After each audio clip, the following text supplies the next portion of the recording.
Imagine this. The very thing a narcissist thinks makes them untouchable can be the very thing that tears them down. Most people believe narcissists always win, that they're too manipulative, too clever, too powerful. But that's a lie, because there's one type of person who can completely unravel them, a super empath. And here's the twist. The very empathy that narcissists try to exploit becomes the exact force that destroys their control. Once you know how it works, you'll never see them the same way again. In this video, I'm going to show you the hidden strengths of a super empath, the cracks in a narcissist's armor, and the strategies that flip the entire power dynamic upside down. By the end, you'll understand why narcissists fear empaths more than anyone else, and how that truth can change everything. Chapter 1. Mapping the Beast. How Narcissists Think and Where They Crack. Picture this. You walk into a room, and someone smiles like they've known you forever. They remember your name. They laugh at your jokes. They make you feel seen.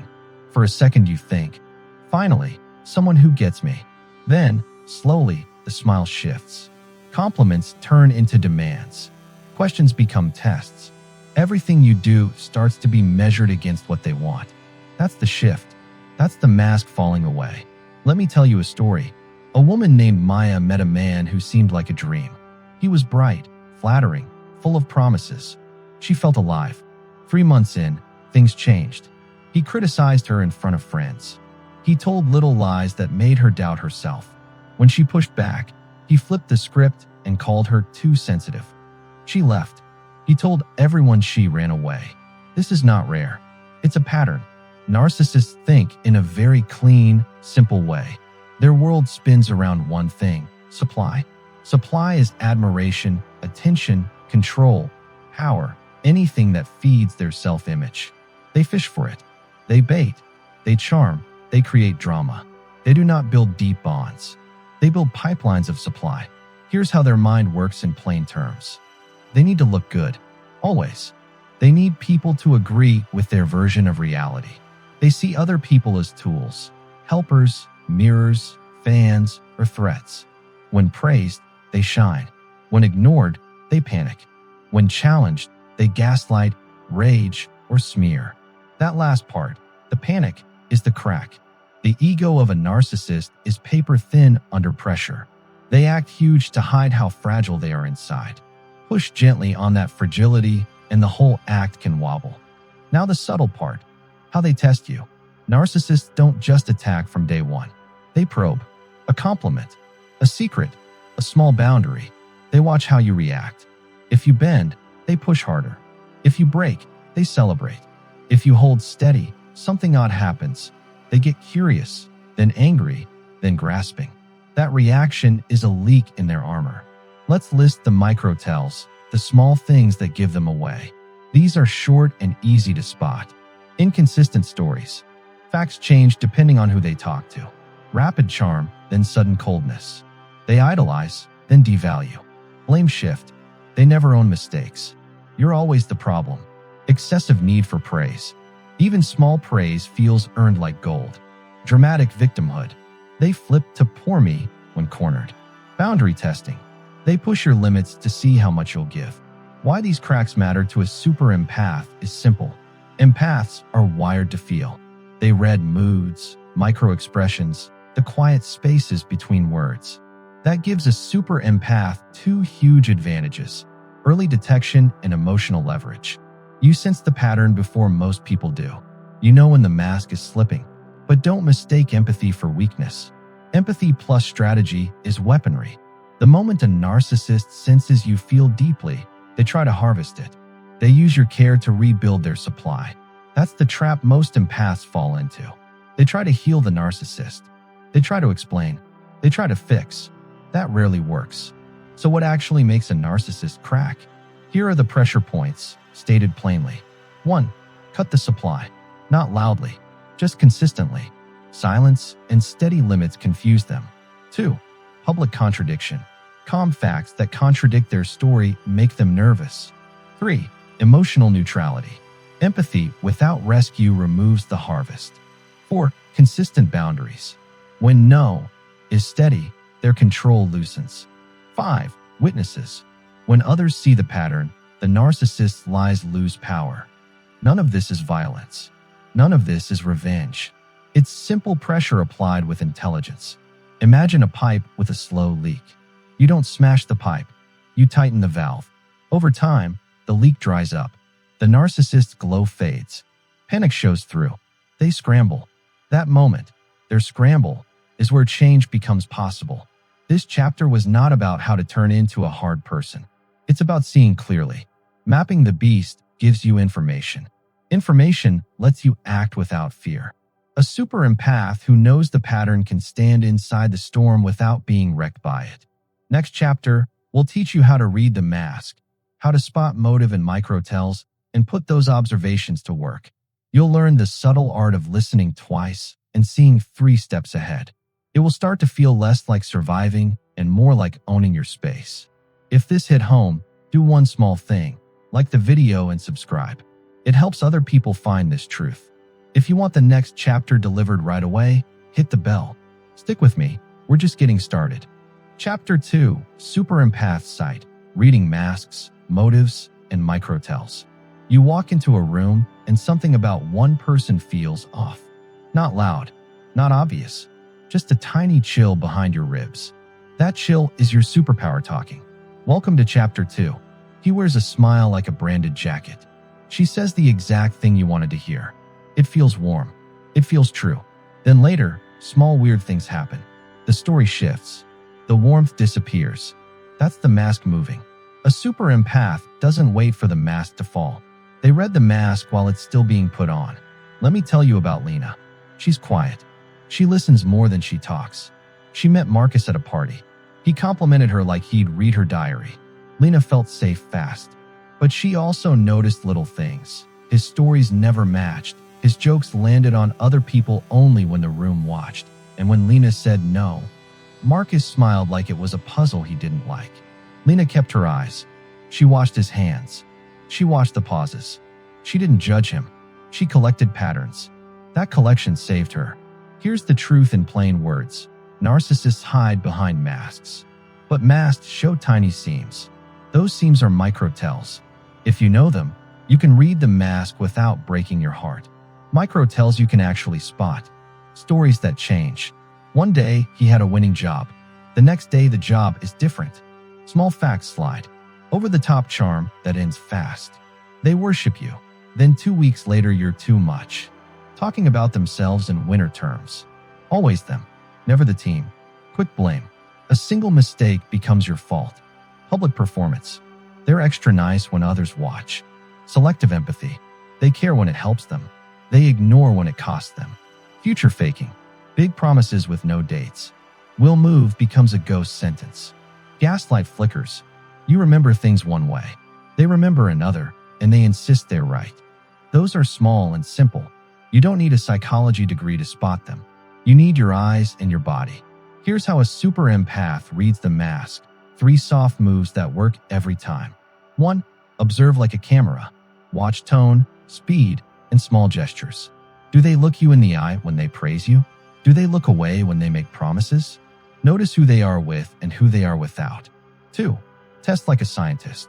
Ask a small, harmless question that checks a detail. When did you start that job? Who did you say was there? Watch the reaction. Do they hesitate, add details, or change the subject? 3. Feel like a compass.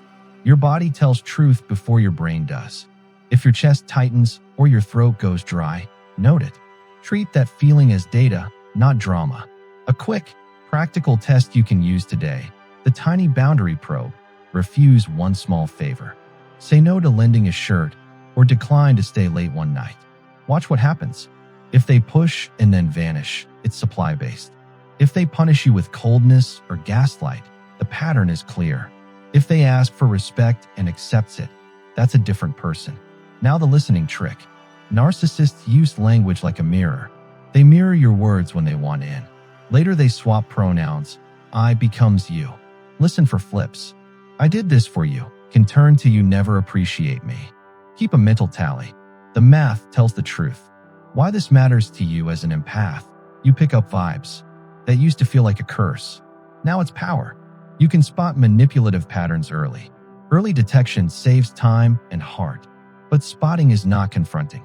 Don't turn every micro-tell into a showdown. Use it to protect your energy. Make plans. Gather witnesses. Keep facts. Test quietly. Let the narcissist reveal themselves in their own actions. They always do. Back to Lena. She used the camera, the test, and the compass. When Marcus promised big trips and gave small lies, she asked a question in front of a friend.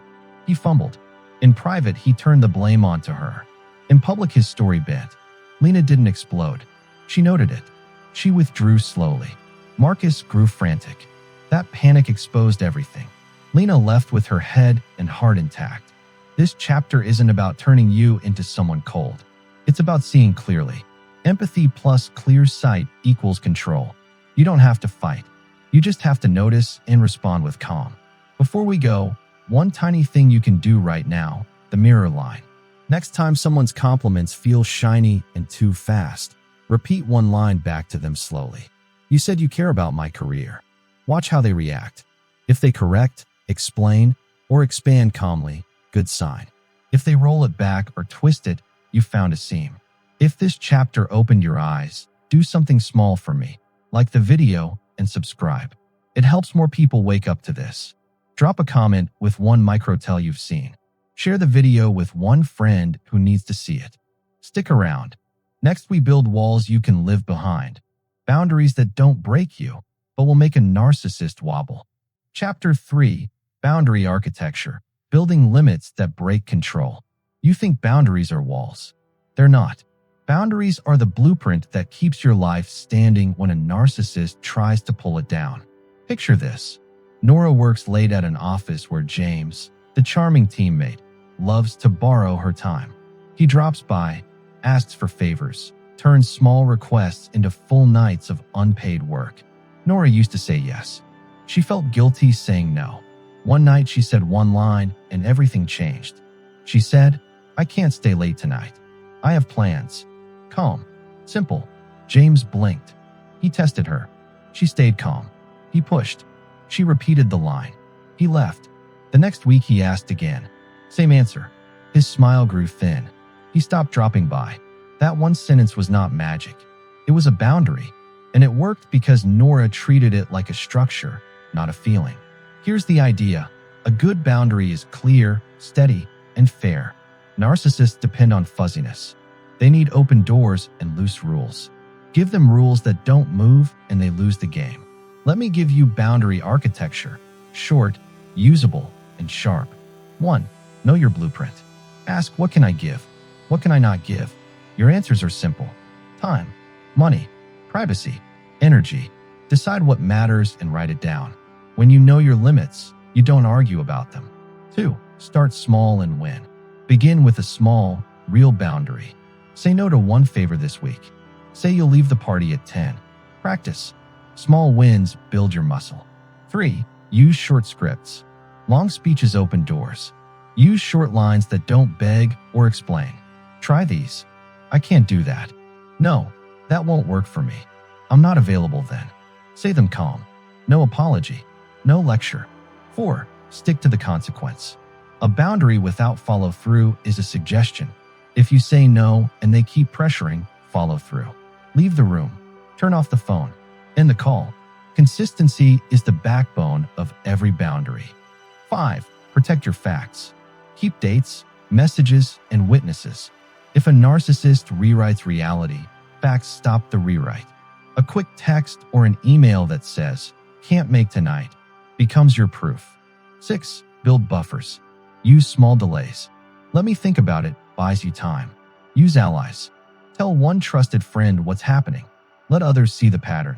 Narcissists hide in private. Light and witnesses make them act different. Now, a real test happens when they push. They will push. They will guilt you, guilt trip, or act small to win you back. Here's what to do in that moment. 1. Stay neutral. Don't get pulled into explaining feelings. Keep your voice steady. 2. Repeat the script. Use the same sentence twice. Calm repetition is boring to a narcissist. Boredom is dangerous to them. 3. Walk away if needed. You don't have to stay and argue. Leaving is also a boundary. A short story to seal this. Marcus kept texting Anna after she said she needed space. He sent long messages at midnight. She replied once with, "I'm focusing on sleep tonight. We'll talk tomorrow." She put her phone away. He texted again. She didn't respond. He freaked out. The next day, he tried to charm her at work. She stayed polite but distant. The pattern stopped. It didn't happen overnight, but it stopped because her boundary was steady and boring to him. This is not mean. It's not punishment. It's care for yourself. Narcissists feed on movement. They love drama. When you stop supplying both, they lose interest or they expose themselves. That's when you can step back and choose. So, one thing to do right now, pick one tiny boundary for this week. It could be, "I won't answer work messages after 8 p.m. Say it once. Stick to it. See how people react. If this chapter helped you feel stronger, do something small for me, like the video and subscribe. It's sweet and it keeps this message alive. Drop a comment. Tell me your one boundary for the week. I'll read a few and pin the best. Chapter 4, Emotional Jiu-Jitsu, Turning Deep Empathy into Strategic Power. What if I told you your softness can hit harder than their cold? Most people think empathy makes you easy to break. That's wrong. Empathy, when used like a skill, becomes a quiet, dangerous power. Welcome to Emotional Jiu-Jitsu. Picture Sophia. She's the kind of person who feels other people's moods like weather.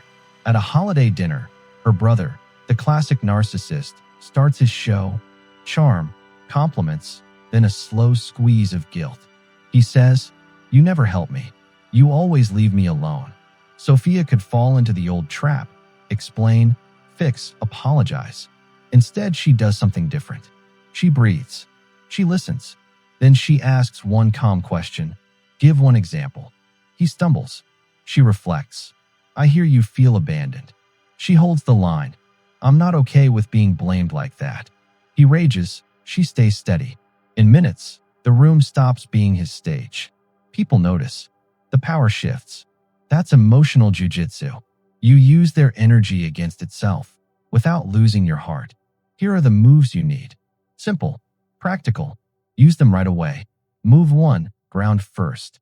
Before you respond, take 2 slow breaths. Center your body. Your calm is the tool. If you react loud or panicked, the narcissist wins. If you're steady, they get confused. Move 2. Mirror, don't rescue. Repeat what they said in one line. "You feel like I don't help." Short. Neutral. No defense. Mirroring slows them down and makes them prove their claim. Move 3. The specificity trap. Ask for one concrete detail. Give one example. Narcissists love fog. Facts force them out of the fog. They either give specifics, which you can check, or they fumble and expose themselves. Move 4. Label the feeling, then set the limit. Say, "I hear you're upset. I won't be spoken to that way." Empathy plus boundary. That combo is magnetic and destructive to manipulation. Move 5. The 3-word redirect. Use this formula. Validate plus boundary plus pause. Example, "I see that. I can't. We'll talk later." Short. Boring. Boring breaks them. They crave drama. You give calm. Move 6. Use silence like a mirror.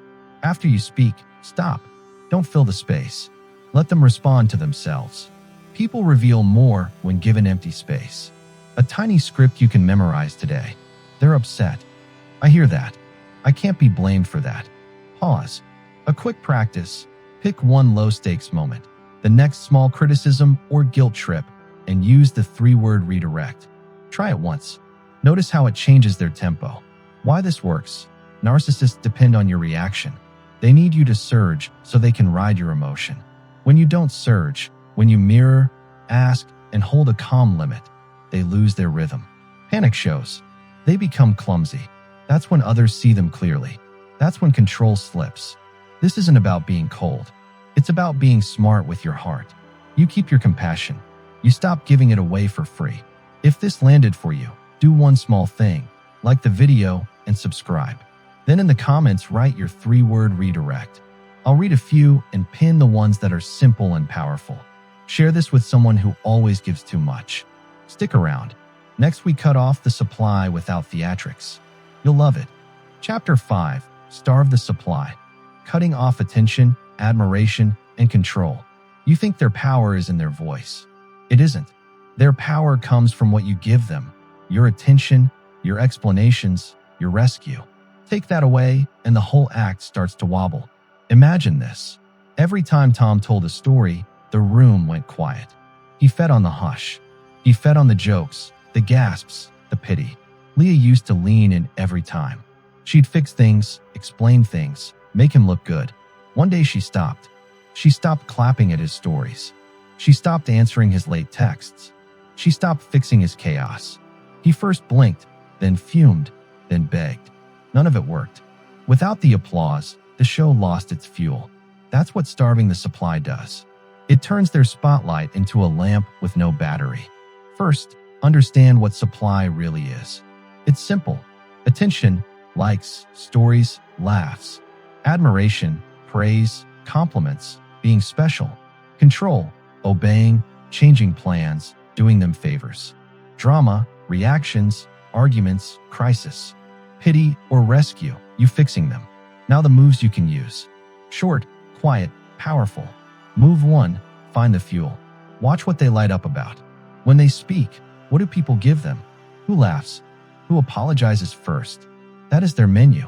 Knowing the menu gives you choices. Move 2, make your response boring. Narcissists love extremes. You give extremes. Aim for dull. Say 1-word or 2-word answers. Examples: okay, I see, thanks. Short, no emotion, no follow-up. That dullness kills applause. Move 3, stop explaining. When you explain, you give them stories to twist. Keep explanations out. If they demand reasons, give 1 sentence. I can't do that. End it. Repeat if needed. The fewer details you hand them, the less they can use. Move 4, use the tech shield. Mute, hide, archive, block when needed. Change routines if they show up where you are. You don't need drama. You need peace. These tools are your quiet guards. Move 5, limit access, not dignity. Set times for contact. Say, I'm not available after 8 p.m. or I won't discuss this in public. Keep it calm. If they push, follow through. If they cross the line, step away. Consistency wins over outrage. Move 6, let witnesses be witnesses. Invite 1 other person into the loop. Tell a trusted friend what's happening. When others see the pattern, the narcissist's lies lose power. People help when they can witness the truth. Move 7, replace the supply with your life. Fill your time with real things. Hobbies, friends, work, sleep. The less empty space you give them, the less they get. Your life is your strongest defense. A few short scripts you can use right now. Text to cut access. I need space. Please respect that. Reply to bait. I'm not engaging. When they try to get pity, I can't fix this for you. I'm taking care of myself. Expect resistance. They may escalate drama to get attention. Hoover, try to suck you back in with charm. Smear, lie to others to win friends. This is normal. Don't panic. Document things. Save messages. Tell a friend. If they threaten you or your safety, get help from authorities. A final story: Leah didn't destroy Tom. She didn't try to ruin him. She simply stopped being his fueling station. He had to find light somewhere else. Without her rescue, his mask cracked. People saw the real pattern. Leah kept her heart. She kept her peace. If this chapter helped you, do one small thing for me. Like the video and subscribe. Then drop a comment. Which supply will you cut first? I'll pin the simplest replies. Share this with one friend who needs calm more than drama. Stick around. Next we'll show you how to withdraw cleanly without being drawn back in. Chapter 6. The Gray Rock and Quiet Exit. Tactical withdrawal without drama. You don't need to win the fight. You just need to stop feeding it. Imagine this: a family dinner. Someone makes a stingy comment. You used to argue. Tonight you breathe, answer with 3 quiet words, and eat your food. The table shifts. The conversation moves on. The show dies. That's the gray rock. That's the quiet exit. Here's a story. Kimmy lived with her partner who loved drama. Every small problem turned into a performance. Kimmy tried to fix, to soothe, to explain. She wore herself thin. One night she decided to try 2 things: Be boring and leave clean. At dinner, she gave short answers. She stopped explaining. She watched him scramble for reactions. He tried louder lines. She looked down and stayed calm. A week later, she packed while he slept, left a short note, and stayed with a friend. No yelling. No scene. He blew up on the phone. She didn't pick up. He texted apologies. She blocked him. He tried to pull her back. He couldn't. The drama lost its audience. That's the art. Remove the audience. Stay safe. Leave on your terms. 2 tools right now, the gray rock and the quiet exit. Let's break them down so you can use them today. The gray rock. How to be boring on purpose. 1. Be short. Use one-line replies. Okay. Noted. I can't. That's all. 2. Show zero drama. Keep your voice calm. No shaking. No anger. No long feelings. 3. Give no personal info. Don't share plans, feelings, or future details. The less they know, the less they can use. 4. Do not argue about reality. If they twist a story, say, "That's your memory," and move on. 5. Use neutral body language. Soft face, steady eyes, relaxed posture. Boring is safe. Boring saves energy. Short scripts to memorize. I'm not discussing this. I'm busy right now. That's your view. Okay, goodbye. Why it works. Narcissists feed on reaction. They need heat. When you stay cool and dull, they lose momentum. They either stop or they escalate, and escalations expose them. The quiet exit. How to leave without chaos. 1. Plan first. Pack essentials, save money, and tell one trusted person. Do this before you announce anything. 2. Document quietly. Save messages, take screenshots, note dates and times. Facts help later. 3. Arrange a safe place. A friend, family home, or short hotel stay gives you breathing room. 4. Send one calm message if you must. Keep it short and factual. I'm leaving. I need space. Please respect that. No blame. No story. 5. Use tech tools. Mute, archive, block. Change passwords. Remove shared access. 6. Return belongings safely. Use a neutral third party or a secure drop-off. Don't meet alone if you feel unsafe. 7. Tell close people what to expect. Ask them not to engage or to back you up if needed. 8. Get help if things get dangerous. Call local authorities or a crisis line. Your safety is first. A tiny final script you can use when you walk away. I'm leaving. I need distance to be safe. Don't contact me. If you do, I will block and involve others. What about the hoovering? Expect it. After you go quiet, a narcissist may try to pull you back with charm, threats, or pleas. That's called hoovering. Don't engage. If they cross lines, block. If they threaten you, get authorities involved. Keep your witnesses in the loop. A few quick truths to hold. You don't owe them an explanation. Facts, not feelings. Closure is a luxury, not a requirement. You can leave without a speech. The quieter your exit, the less ammo they have to twist the story. Safety first, always. If you feel at risk, get help before you move. Kemi's quiet exit didn't make her cruel. It made her safe. She kept her heart. She kept her dignity. The drama stayed behind. She rebuilt slowly. She felt whole again. Chapter 7. Expose without rage. Gathering evidence and speaking truth. They can gaslight you, lie about you, and rewrite the story, but they can't erase a paper trail. Receipts are the kryptonite of a showman who lives in smoke and mirrors. Listen to Sarah's story. For months, her partner rewrote events. He blamed her for things he did. Friends started to doubt her. Sarah felt crazy. Then she started keeping simple records. Dates, screenshots, one-line notes.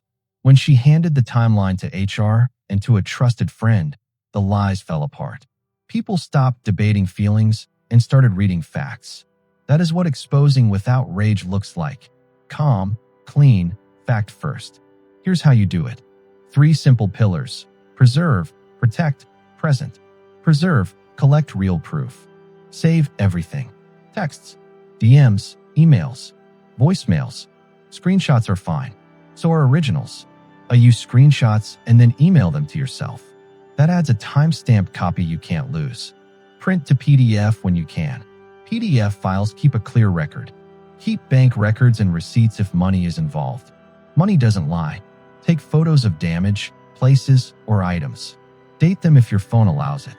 Write a short daily note. One line. Date. What happened? Who was there? Short is better than nothing. Don't erase or edit things. Originals matter. Protect. Make the evidence safe. Back it up. Put copies in a secure cloud folder and in one offline place, a USB or external drive. Share a copy with one trusted person, a friend, family member, or lawyer. They become a witness to the record. Check laws before you record someone secretly. In some places, you must tell the other person. If you aren't sure, use texts, emails, witnesses, and save phone logs instead. Change your passwords. Remove their access to accounts and devices if needed. If you feel unsafe, get help first. Call police or a local helpline. Safety beats evidence every time. Present. Show the truth without drama. Make a short timeline. 1 page. No long rants. Start with dates, then short facts, then the proof attached. Use neutral language. Say on May 4th, X happened. Evidence, screenshot. Don't call names in a mean way. Facts stand stronger than anger. Choose the right audience. HR, a lawyer, a trusted family member, or the police. Pick who can help. Don't post the whole thing publicly without advice. Public posts can backfire or create legal trouble. If you speak to others, keep it calm. Read the timeline out loud if you must. Ask them to read the evidence, not your feelings. Expect pushback. They may deny, distract, or smear. That's why clear facts and witnesses matter. Short scripts you can use right now. To a friend, I'm documenting what's been happening. Can I show you a short timeline? To HR or police, I have a 1-page timeline with attached evidence. I'd like to file it for review. To the person, only if safe, I am keeping a record of these incidents. I need space. Short. No lectures. How to make a 1-page timeline. Do this in 5 minutes. 1. Put your name, their name, and the dates covered at the top. 2. Bullet the events by date. 1 line each. 3. Next to each line, list the proof type. Text, email, bank record, photo. 4. Attach copies, numbered to match each bullet. 5. Save the file somewhere safe and send a copy to a trusted contact. A few smart tips most people miss. Email yourself the evidence with a short subject line like record, date. Email servers keep timestamps. Use witnesses. If something happens in public, ask one person to confirm what they saw. Their name helps. Don't try to prove everything at once. Start simple. Prove one clear pattern. Patterns beat drama. Avoid public shaming until you talk to a lawyer or counselor. Exposure can help, but it can also escalate things fast. If they try to flip the story, stay calm. Point to the timeline. Say, here are the facts. Don't argue about memories. Offer the evidence and step back. If they threaten or harass after you present proof, involve authorities and let your witness know. This isn't about revenge. It's about truth and safety. You don't need to yell. You need to be organized. Facts cut through the noise. When other people can read the receipts, they stop debating feelings and start correcting behavior. Do one small thing now. Open a notes app and write today's date and one short line about any odd or hurtful incident you remember. That tiny habit becomes armor. If this chapter landed, do a tiny favor, like the video and subscribe. Then comment receipts if you'll start a timeline today. I'll read some and pin the ones that are simple and clear. Next chapter, we'll talk about allies, systems, and safeguards, the people and rules that keep you safe long term. Stick with me. We're building your case and your peace. Chapter 8. Allies, Systems, and Safeguards. Legal, social, and digital defense. You don't have to be a hero alone. When one person brings truth, one friend backs it up, and one system locks it in, a narcissist's story starts to fall apart. This chapter is about building that team. Allies who see, systems that record, and digital locks that keep you safe. Meet Amara. For months, she felt watched. Private jokes turned public. Her ex posted half-truths that made her look bad at work. She felt stuck. Then she quietly did 3 things. She told one trusted friend what was happening. She saved every message and emailed copies to herself, and she locked down her accounts. When the lies kept coming, she showed a simple one-page timeline to HR and to a counselor. People stopped asking whose memory was right. They read the receipts. Amara didn't yell. She organized. She won calm, not chaos. Here's how you build that same quiet, unshowy power.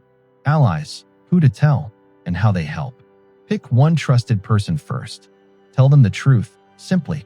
They become your witness and your safety check. Tell a workplace ally or HR if the behavior touches work. Many employers have resources and can help create safety plans. Reach out to local support services or a counselor. They know how to connect you with legal help and safe housing if needed. Systems, record, backup, keep simple. Save everything. Texts, DMs, emails, call logs, bank records. Short notes with date plus one line help more than long essays. Email key screenshots to yourself. That creates a time-stamped copy outside your device. Print or save a PDF when you can. Make a one-page timeline. Date, short fact, proof. One page is easy to share with HR, a lawyer, or police. Safeguards, the digital basics that matter. Change passwords and enable two-factor or multi-factor authentication on every important account. This adds a second lock beyond a password. A log out of shared devices, and check for unknown logins on your accounts. If you suspect tracking apps or stalkerware, get help from a digital safety expert. Tech abuse is real and evolving. Use a new email or phone for sensitive communications if needed, and store backups offline, USB or printed copies. Legal and safety, when to call for formal help. If you feel threatened, unsafe, or harassed, contact local authorities or a domestic violence hotline. They can connect you to immediate services and safety planning. You can often apply for protection orders at courthouses, shelters, or legal aid offices. Many places let you file without a lawyer and provide emergency orders when needed. Check local rules. Help exists. Small scripts you can use right now. To a friend, I need to tell you something that's been happening. Can I share a few messages? To HR, I'd like to share a one-page timeline of incidents that affected my work. But for safety, I'm saving messages and changing passwords today. If you don't hear from me, check on me. One tiny habit that becomes armor. Today, open your Notes app, write today's date, and copy one message or detail you remember. Email it to yourself. That 5-minute act builds a record that helps later. A final truth, you don't need to be loud. You need to be organized. Allies make your story visible. Systems make it true. Safeguards keep you safe. The narcissist can yell, but facts and steady support drown out the noise. If this chapter gave you a plan, do one small thing for me. Like the video and subscribe. Then type, "I'm starting" in the comments if you'll save one message and tell one trusted person today.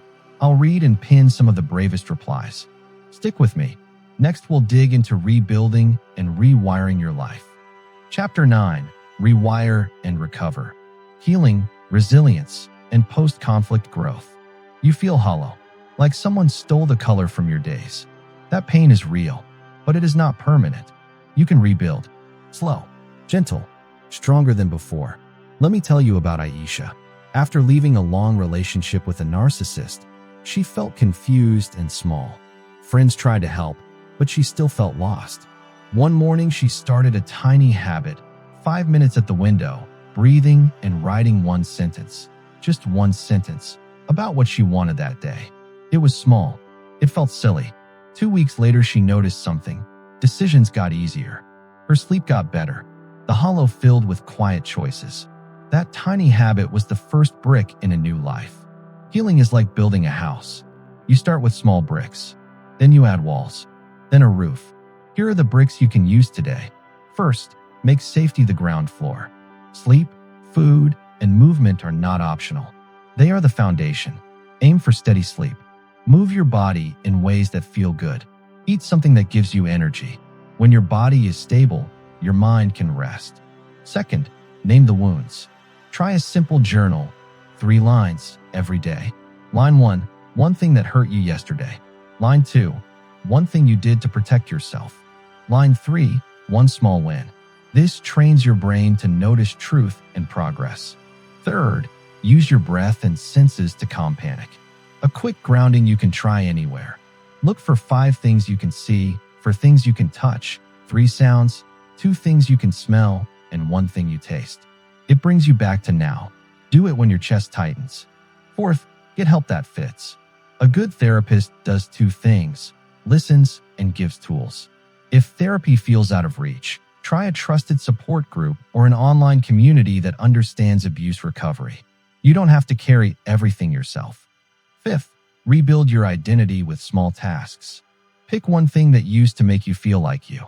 It can be drawing, running, reading, cooking, one small thing. Do it twice this week.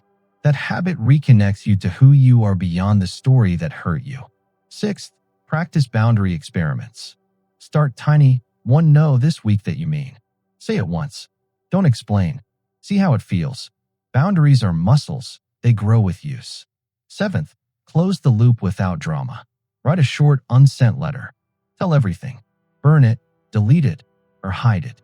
The act of telling yourself the truth helps your brain accept the ending. Eighth, track small wins. Keep a jar or a note called "Today I did this." Every small win is proof. Open the jar on a hard day. A few quick scripts that help. I'm taking care of myself right now. I need a break. Thanks for checking in. I'll be in touch. Be kind with time. Healing isn't a sprint. It's a practice. Some days you feel 2 steps forward, 1 step back. That is normal. Celebrate the 2 steps. If you ever feel overwhelmed or unsafe, reach out to a professional or a hotline. Don't wait. Safety is the first victory. Remember Aisha. She didn't rush. She did 5 minutes at the window. She wrote 1 sentence a day. Over time, decisions got clearer. She found joy again in small things. Her life filled up quietly and fiercely. If this chapter helped, do one small thing for me. Like the video and subscribe. Then in the comments, write 1 tiny habit you'll try this week. 5 minutes, 1 no, or write 1 line. I'll read and pin the best ones. Next chapter, we move from healing to owning. How to turn what you learned into real power and purpose. Don't miss it. Chapter 10, from survivor to sovereign. Owning power, purpose, and peace. You made it this far. That's the first proof. Surviving was not the end. It was the doorway. Think of one quiet moment after the storm. The air smells different. The noise is lower. That quiet is where power starts. This chapter is about stepping from surviving into owning. Not loud, not cruel, calm and unshakable. Meet Grace. She left a long relationship that hollowed her out. For months, she felt like a ghost. Then she did one small thing every morning. 10 quiet breaths. 1 sentence written in a notebook. I choose myself today. She did that for 30 days. Little by little, choices got easier. She said no without shaking. She started a small group for friends who'd been hurt. She used her past like a map, not a chain. She did not become tough. She became steady. Here are 6 simple moves that turn a survivor into a sovereign. Each one is short. Each one works. Move 1. Claim your story. Write 1 sentence that tells what happened and what you choose now. Keep it short. Example: I was manipulated. I will value my peace. Say it aloud once a day. Truth clears fog. Move 2. Build 1 non-negotiable. Pick 1 boundary that protects you and don't bend it. Maybe, no calls after 8 p.m. Or, I will not explain myself on demand. Say it once and stick to it. Repeating a small rule builds steady walls. Move 3. Make a tiny daily ritual. 5 minutes of breath. A short walk. A single line in your journal. Small habits rebuild trust in yourself. They stack like bricks. Move 4. Reclaim your time with purpose. Start 1 small project that uses what you learned. Teach someone 1 thing you know. Start a playlist, a blog, a walk group, something small. Purpose replaces their empty applause with real meaning. Move 5. Train your people and your circle. Tell 1 trusted friend your rule. Ask them to back you up or check in. When others know, your boundary stops being lonely. Allies make your sovereignty loud enough to be true. Move 6. Guard the gates. Change passwords. Save receipts. Keep a 1-page timeline if things matter legally. If you feel unsafe, Call someone who helps. Practical safety keeps your life private and strong. A few tiny scripts you can use now. I'm choosing rest tonight. I don't discuss this right now. I'm keeping records for my own safety. Power is not a shout. It's a calm voice that says what it means and means what it says. Power is choosing your life back, step by step. Power is using your softness as a lens, not a leash. Grace didn't become perfect. She did become hers. She built small habits. She taught one friend. She started to say no and meant it. That steadiness changed everything. People who once controlled her stopped recognizing the person she had become. So here's one thing to do tonight. Write your one-sentence claim. Put the date. Keep it somewhere you can find. That single sentence is a contract with you. It's small, but it matters. If this chapter landed, do a tiny favor, like the video and subscribe. Then type one word in the comments, sovereign, and add one small action you'll take this week. I'll read them. I'll pin the simplest ones that actually get done. And that's it. You've seen how a super empath can dismantle a narcissist, not with rage, not with revenge, but with calm, truth, and the strength of choosing themselves. But here's the thing, this is just the beginning. Because once you break free, the real question isn't how to survive them, it's how to rise above them. In the next video, we'll dive into how to take back your peace, your purpose, and your power for good. So don't miss it. Hit like, subscribe, and turn on that bell so you're ready when it drops. Until then, protect your peace, guard your light, and remember, your empathy is not your weakness. It's your crown.